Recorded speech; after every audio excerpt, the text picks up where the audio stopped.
예루살렘에서 여리고로 내려가는 길이 참 험하다고 그랬습니다. 그래서 예수님도 그 길을 놓고 비유를 하나 들었습니다. 어떤 사람이 여행을 하다가 강도를 만나서 너무 많이 두들겨 맞아 빈사 상태에 빠졌고 모든 것을 다 빼앗겼어요. 그런데 지나가던 사마리아 사람이 그를 만나서 불쌍히 여겨가지고 나귀에 그를 싣고 주막으로 돌아와 그 상처를 싸매주고 그 다음에 그를 간호하기 위해 필요한 모든 돈을 지불했다. 너희도 가서 이웃에게 이렇게 해라, 이렇게 주님이 말씀하시지 않았어요? 자, 그런데 여러분 보세요. 그 길이 참 험해요. 요즘도 성지순례 가면 현대 도로로 많이 닦였습니다만 굉장히 고저가 아주 차이가 많이 나가지고 길이 험한 것은 사실이에요. 하루에 몇 건의 강도 사건이 납니다. 어떤 때는 살인 사건도 납니다. 그렇다면 교회가 해야 할 일이 뭐냐? 예수 믿는 의인들이 해야 될 일이 뭐냐? 앰뷸런스를 많이 사자. 많이 사서 할 수 있는 대로 골짝골짝마다 앰뷸런스를 대기시켜라. 그리고 강도 맞아 두들겨 맞으면 즉시 달려가서 그 부상당한 사람을 실어라. 싣고는 가장 가까운 병원 응급실로 가서 그 매맞은 자리를 치유해주고, 그래서 그가 또 먹고 마실 것이 없으면 또 구제하고, 교회가 그렇게 해야 된다. 그래가지고 여러분, 우리가 날마다 사회 봉사하느라고 앰뷸런스만 몇십 대 동원해가지고 그 길에 배치해 놓는 것으로 끝나면 여러분 문제 해결되겠어요? 사회 봉사 가지고 안 되는 거예요. 도대체 그 길에는 왜 강도들이 그렇게 들끓느냐? 원인을 찾아야 돼. 그래서 그 강도들을 소탕하기 위해 필요해서 법 제정을 해야 된다면 우리가 국회에 들어가서 아니면 로비 활동을 해서라도 법을 만들어서 강도들이 들끓지 못하도록 무슨 조치를 취해야 되고, 만약에 경찰들을 배치하는데 예산이 필요하다면 우리가 노력을 해서 예산을 만들어서 그 지역에 경찰을 세우고, 다시는 나그네들이 또 길을 가는 사람들이 어려움을 당하지 않도록 만들어야 되잖아요. 그렇죠? 그러니까 교회가 해야 될 것이 단순히 앰뷸런스 차만 준비해가지고는 안 된다 그 말이에요. 강도가 그곳에 들끓지 못하도록 우리가 하는 일에 적극적으로 나서야 됩니다. 이것이 사회 참여예요. 하나님을 믿는 거룩한 백성들이 의인이 되어서 사회 문제에 직접 참여하면서 깊이 사회 속으로 들어가면 그 사회가 바뀌어요. 나라가 바뀌어요. 이건 너무 중요하기 때문에 제가 계속 설명을 더합니다. 여러분, 기독교 2000년 역사를 한번 돌아보세요. 저는 기독교 역사학자가 아니에요. 그러나 세계적인 기독교 역사학자였던 프린스턴 신학교의 라토레트 박사의 말을 들으면 얼마든지 수긍이 가요. 기독교로 인해서 수많은 사람들이 문맹과 무지에서 벗어났습니다. 역사가 증명해요. 수많은 질병과 고통으로부터 해방받을 수 있었어요. 역사가 증명하고 있어요. 기독교로 인해서 노예 제도가 무너지고 힘 있는 자들의 착취로부터 가난한 자들이 보호를 받을 수 있었습니다. 전쟁의 공포가 많이 줄었습니다. 국가 간의 정의와 평화의 기반을 닦는 원천이 마련된 것입니다. 기독교로 인해서 이런 일이 일어났어요. 여러분, 우리나라를 한번 보세요. 우리나라, 기독교의 좋은 혜택을 우리나라만큼 많이 받은 나라가 아시아에 어디 있어요? 어디 있어요? 한번 찾아보세요. 우리가 지금 누리고 있는 자유민주주의 어디에서 왔습니까? 기독교 정신에서 나온 것입니다. 시장경제 어디서 나온 것입니까? 다 알잖아요. 평등한 교육 기회를 우리가 누린다는 것, 또 여성으로서의 권리를 주장할 수 있는 여권 신장이 우리에게 가능했던 것, 행복 추구의 권리를 우리가 누리고 있는 것, 우상과 미신에서 해방되는 것, 사회복지의 개선 등등, 이 모든 혜택을 오늘날 우리가 이 좁은 땅에서 짧은 역사 안에서 누리고 있는데, 이게 다 어디서 왔느냐 그 말이에요. 기독교 정신에서 왔죠. 우리나라를 위해서 선교한 선교사들이 이 땅에 뿌려놓은 기독교의 씨앗이 열매를 맺음으로 이런 기독교적인 사고와 가치관을 가지고 사회를 개혁하고 정치를 개혁한 결과 오늘 이와 같은 나라가 된 거 아닙니까? 오늘날 한국교회에 문제가 있다면 과거에 비해서 의인의 숫자는 엄청나게 많아졌는데 사회에 끼치는 영향은 점점 왜소해진다는 것입니다. 이게 오늘날 우리들의 고민이에요. 원인이 어디 있는지 우리가 깊이 고민해야 돼요. 왜 예수 믿는 사람은 이렇게 많은데 범죄는 더 늘어나는가? 왜 사람들은 더 흉폭해지는가? 왜 성범죄는 문란해지는가? 왜 정치인들은 저렇게 거짓말만 하는지? 왜 경제는 투명하지 않는지? 왜 가진 자들이 행복하면서 가난한 자들이 고통하게 만드는지? 여러분, 예수 믿는 사람이 대통령도 되고 국무총리도 되고 뭐 정치 요소에 뭐 경제의 중요한 자리에 다 앉아 있는데도 왜 이 나라가 이 모양이 되느냐 하는 데 대해서 우리 고민하지 아니할 수가 없어요. 기가 막힌 거예요. 이거는 여러 가지 이유가 있겠지만은 한 가지 이유를 들으려고 한다면 우리나라 경제가 계속 발전하고 잘 살게 되면서 예수 믿는 사람들이 복을 엄청 많이 받았어요.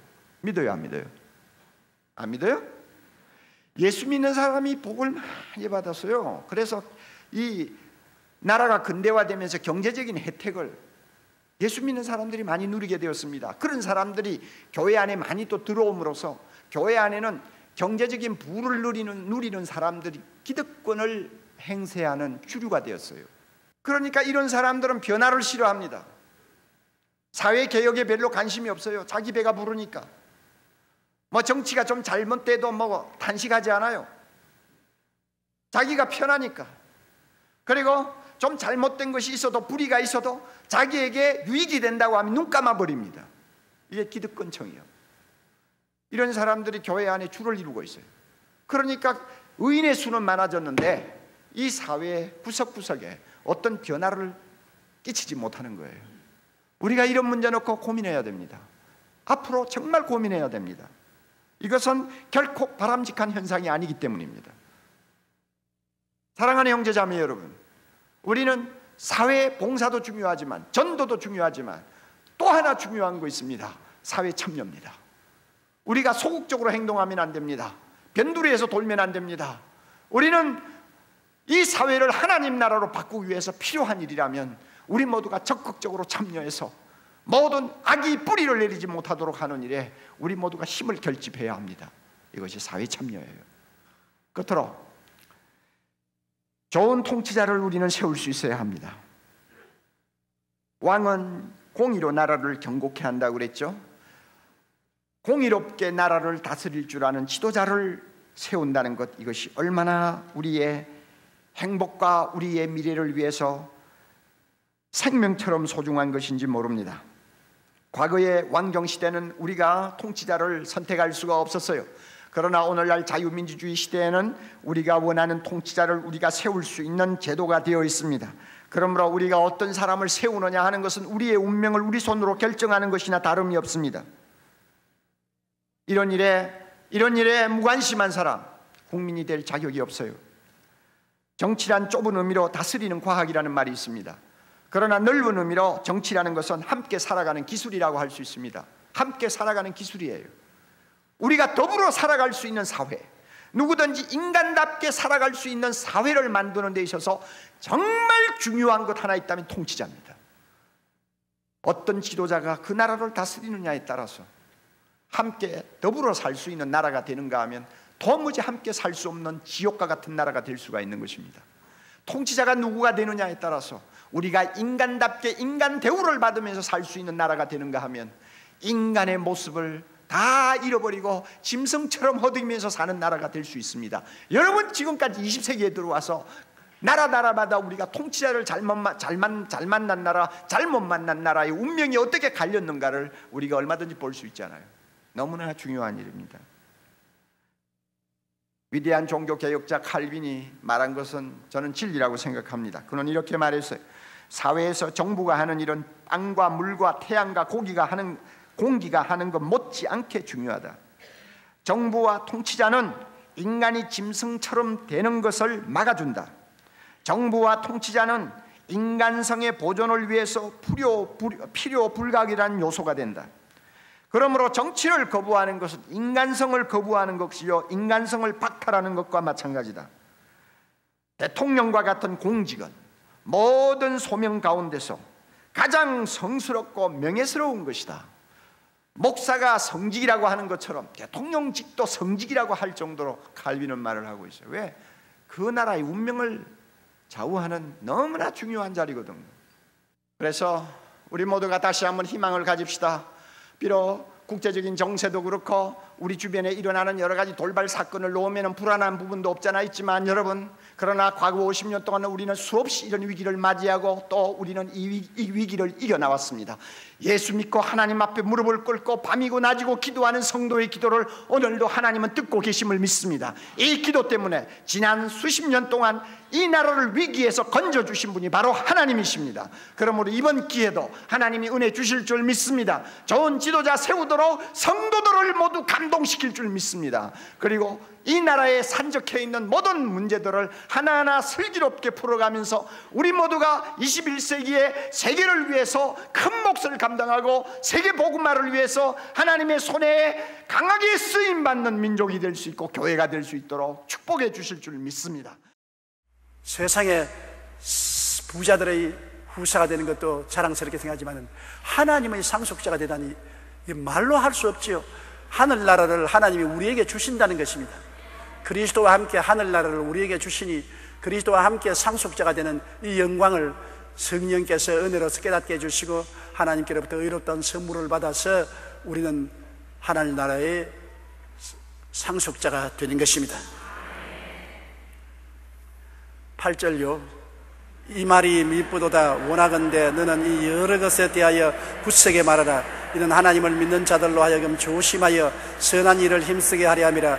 이것은 아름다우며 사람들에게 유익하니라. 이 말이 미쁘도다. 미쁘다는 말은 변함이 없다, 성실하는 것입니다.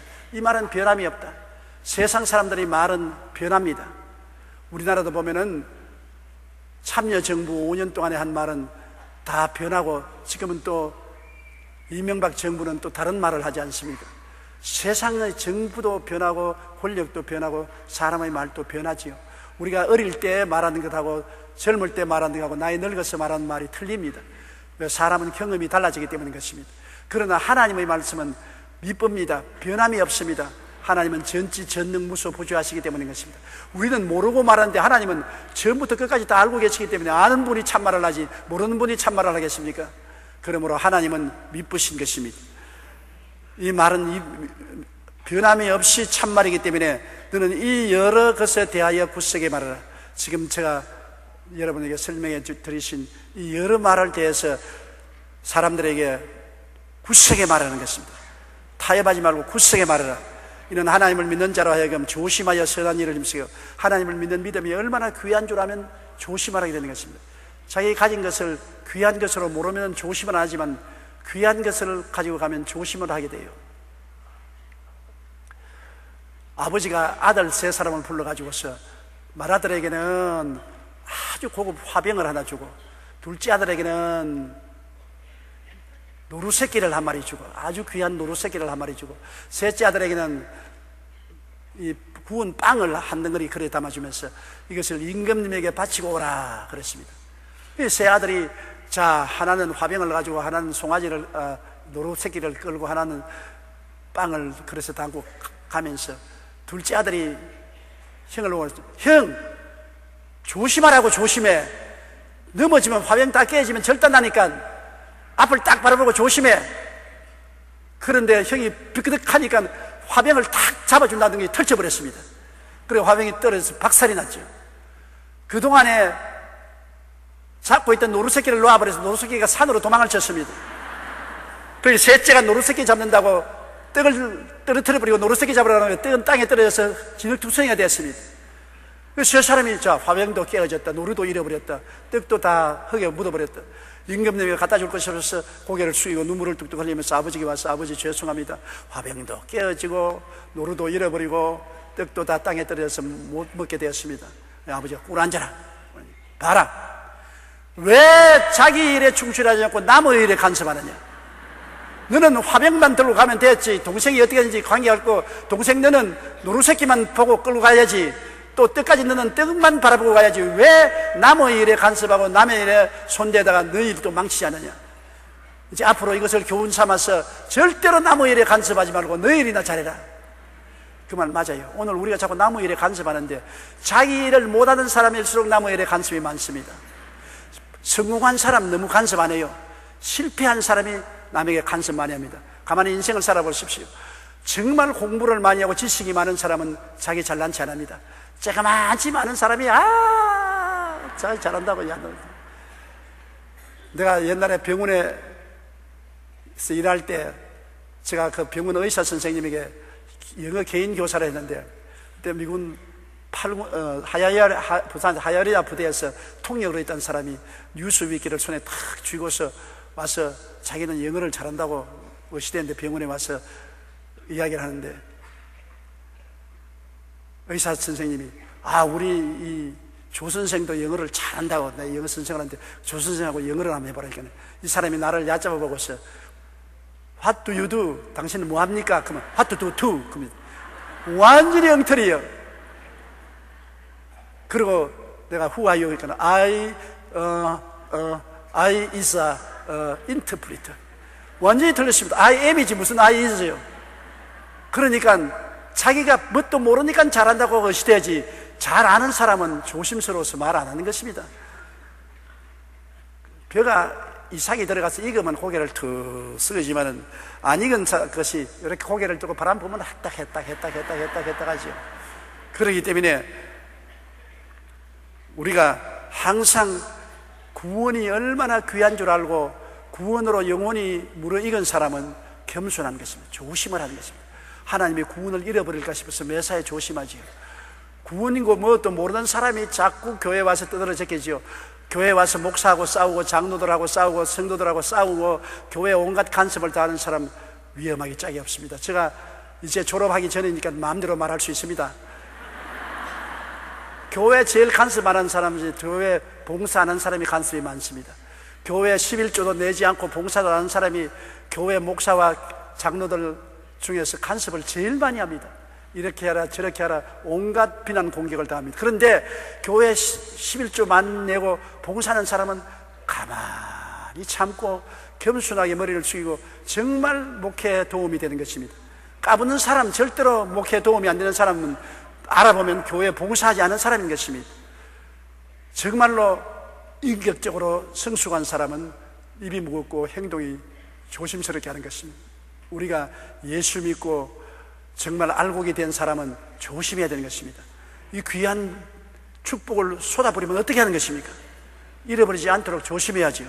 그러므로 항상 하나님을 믿는 자들로 하여금 조심하여 선한 일을 힘쓰게 하라.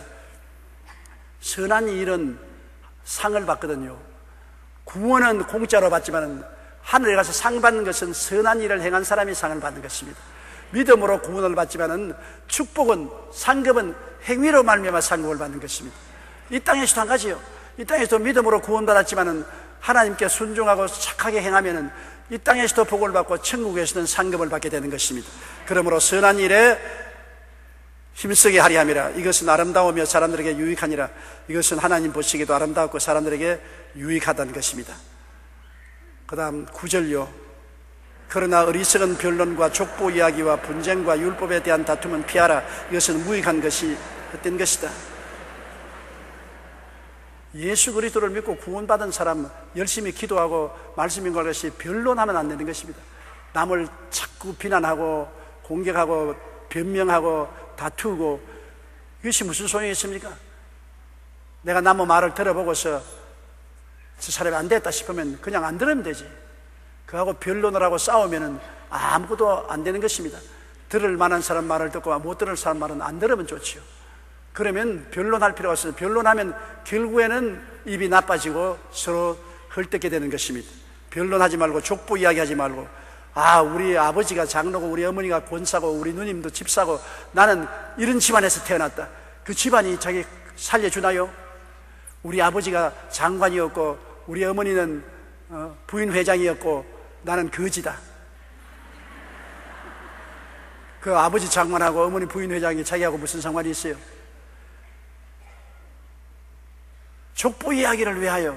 조상이 잘났다고 자랑한 사람은 어리석은 사람이겠습니다. 우리 조상은 다 양반이었다. 조상이 양반인데 왜 지인은 양반이 못 되노? 족보 이야기가 더구나 신앙생활에는 과거에 조상들이 잘 믿었다는 것은 소용없는 것입니다. 지금 자기가 잘 믿어야지. 조상 잘 믿었기 때문에 자기 구원받는 거 아니니까 족보 이야기로 논쟁하지 말아야 되는 것입니다.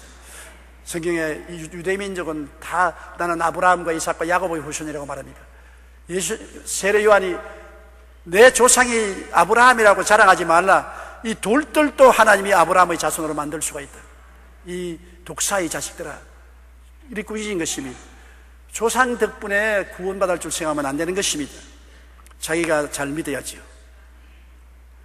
그리고 율법에 대한 다툼, 여러분 10계명만 계명이 아니라 유대인들은 10계명에서 분파된 600여 개의 법률이 있을 것입니다. 그러므로 10계명에 나타난 600여 개의 법률을 다 가지고서 네가 잘났다 못났다 다투기 시작하면 끝이 없는 것입니다. 우리는 예수 믿고 성령의 인도하심을 따라 선하고 착하게 살면 되었지 600여 개의 율법을 다 가지고 다투기 시작하면 끝이 없는 것입니다. 이런 다툼을 피하라. 이것은 무익한 것이요 헛된 것이라고 말하는 것입니다.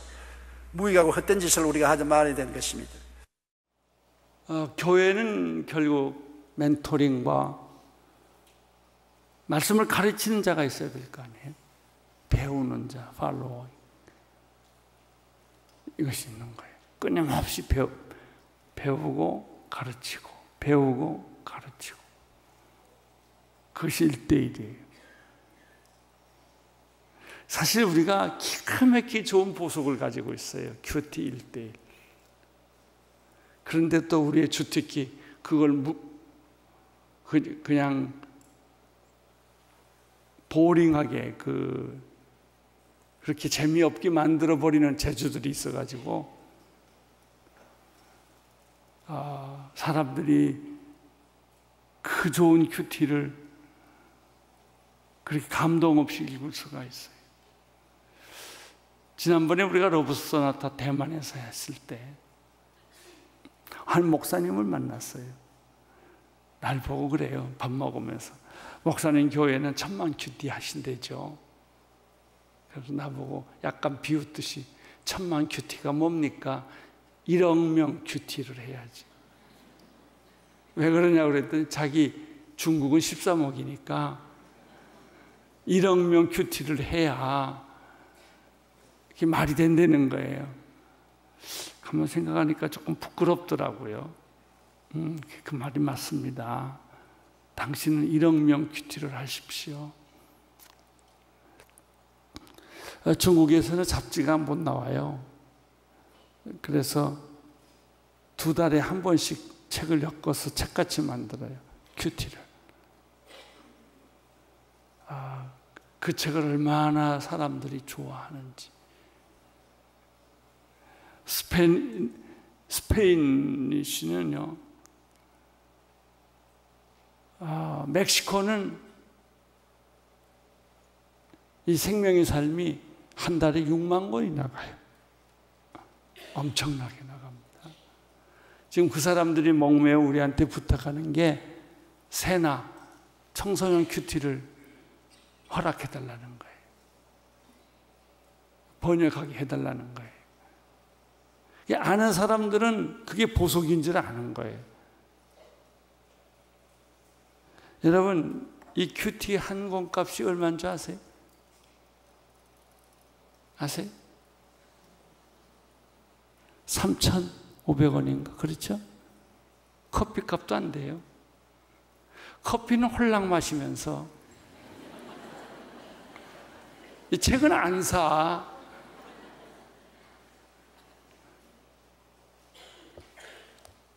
여러분, 소중한 걸 소중하게 여기세요.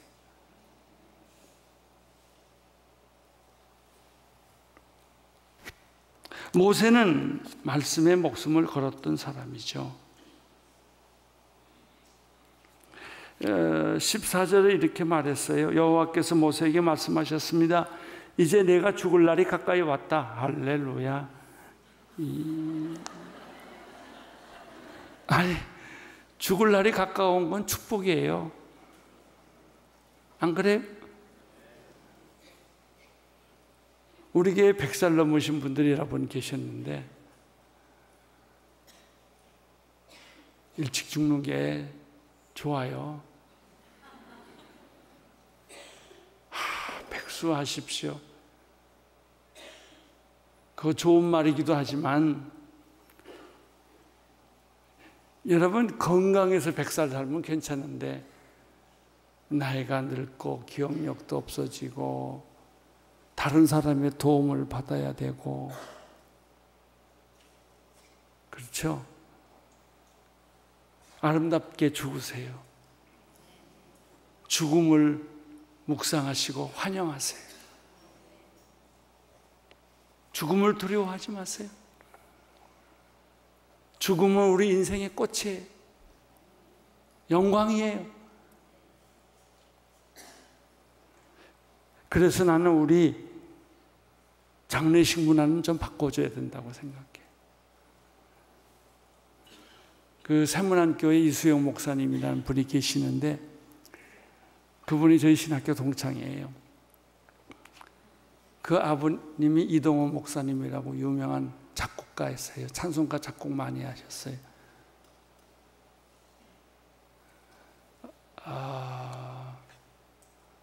그분의 아들이 돌아가셨을 때 그 장례식에 우는 사람은 용서를 안 해요. 왜 이 기쁜 날 우냐고. 찬송을 부르고 기뻐하자고. 난 또 그런 분은 처음 봤어요. 그분은 인생의 본질을 꿰뚫은 사람이죠.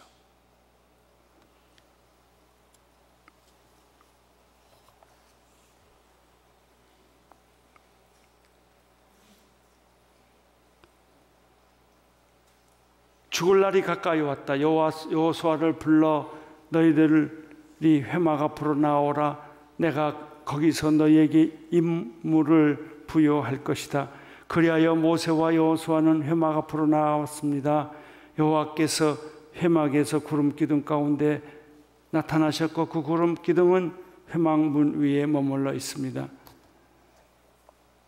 하나님이 모세에게 말씀하셨죠. 죽을 날이 가까웠다.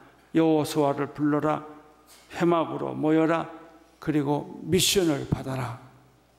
간단하면 그런 거예요. 그래서 그렇게 했어요. 그렇지만 16절에 보면 또 경고를 하는 거예요.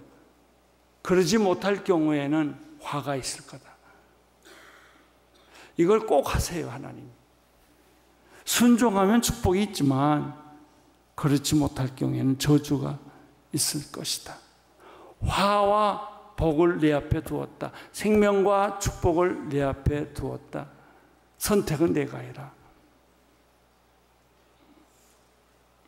그래서 우리는 하나님 앞에서 변명 못해요. 왜? 선택은 내가 해야 되니까. 책임도 내게 있으니까. 그때 여호와께서 모세에게 말씀하셨습니다. 너는 너희 선조들과 함께 잠들 것이지만 이 백성들이 그들이 들어갈 그 땅의 이방신들과 음란한 짓을 할 것이다. 그들은 나를 버리고 내가 그들과 맺은 언약을 깰 것이다. 예언을 해요. 가나안 땅에 들어가서 이스라엘 백성들이 이방신을 섬기고 음란한 짓을 할 것을 미리 얘기를 하는 거예요.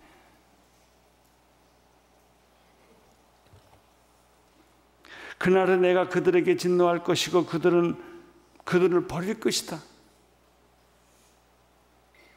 하나님이 버릴 때는 무서워요. 진짜 인정사정 없이 버려요. 뒤돌아보지 않고 버려요. 내가 내 얼굴을 그들에게서 어떻게 하고? 숨기고 하나님이 얼굴을 가리워요. 숨겨요. 하나님의 얼굴을 드리울 때가 있고 숨길 때가 있어요. 그들을 멸망시킬 것이다. 많은 재앙들과 어려움이 그들에게 닥치면 그날에 그들이 우리 하나님이 우리와 함께 하시지 않아서 이런 재앙들이 우리에게 닥친 것이 아닌가 하고 물을 것이다. 그리고 나는 그날에 그들이 다른 신들에게 눈을 돌린 그들이 모든 악함으로 인해 내 얼굴을 뭐 할 것이다? 숨길 것이다. 하나님의 얼굴이 태양같이 빛나서 여러분을 비추시기를 바랍니다. 하나님의 얼굴이 숨기면 우리는 죽습니다.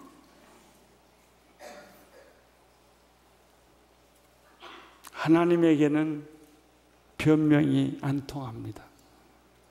하나님은 못 숨겨요. 땅 끝에 가도 하늘 끝에 가도 바다 밑에 가도 하나님은 숨길 수 없어요. 나 자신은 속여도 하나님은 못 속여요.